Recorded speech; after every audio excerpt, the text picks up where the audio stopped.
Ambarasan there in Colombo. Well, I'm joined now by Anjana Bandarawate, who's a medical student who was at the protest earlier today.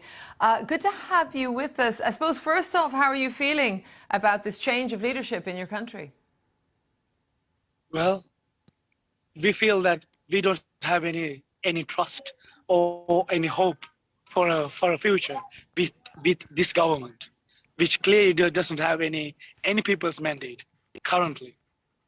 So what do you do? And it looks to me there, Anjara, maybe tell me a little bit about where you are. You're at a camp at the moment? Is that where some of the protesters are? Yes, so we are actively in the village that we have built called Go village. So we are actively in here. Days before this, months before this, we were on top of the bridge that connected the golf race green together with the presidential office.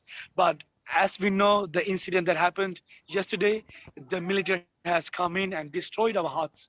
They destroyed our belongings, and so we were almost forced to move back to this place. And so what are you going to do?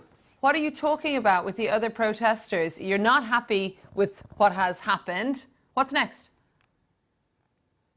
Most definitely not. There have no official warning, no official notice about what they want us to do. We are law-abiding, peaceful activists, peaceful demonstrators.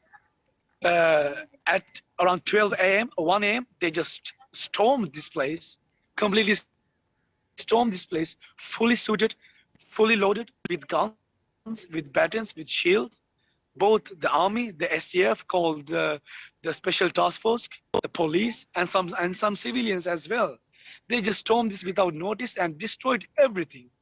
So we are feeling, we do have quite a bit of anger in ourselves. We do have some frustrations. Obviously, we do have that, but we will use that anger and frustration into our struggle. We will put it into our struggle. We will put it to our fight for the future fight, which will make sure that Ranil also goes home, just as Gora went home just a week ago. But Anjana, I mean, you talk about frustration, you talk about anger. Are you afraid? I mean, when you see, for example, some of those that came out to dismantle those camps, and you talk about them being armed, etc. I mean, to see that this is our current president's first day in his office. This is first day in his office. We are scared. We are really scared. Ranil Wickremesinghe has a past, a history with our parents dealt with in the 80s and 90s. He's the famous Batalanda murderer. So, but we didn't imagine this Batalanda murderer to work this kind of catastrophe, a democratic catastrophe, a human rights catastrophe in his first days of his office. We didn't even imagine this happening. Actually, I'm sorry, I'm just lost for words to how to describe our feelings. But yes, we are most definitely scared of Ranil Wickremesinghe continuing this total terror of his rule.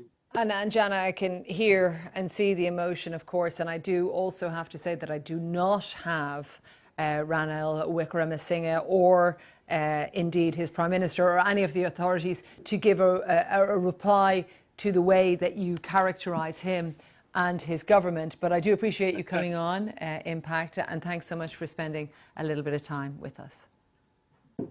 Thank you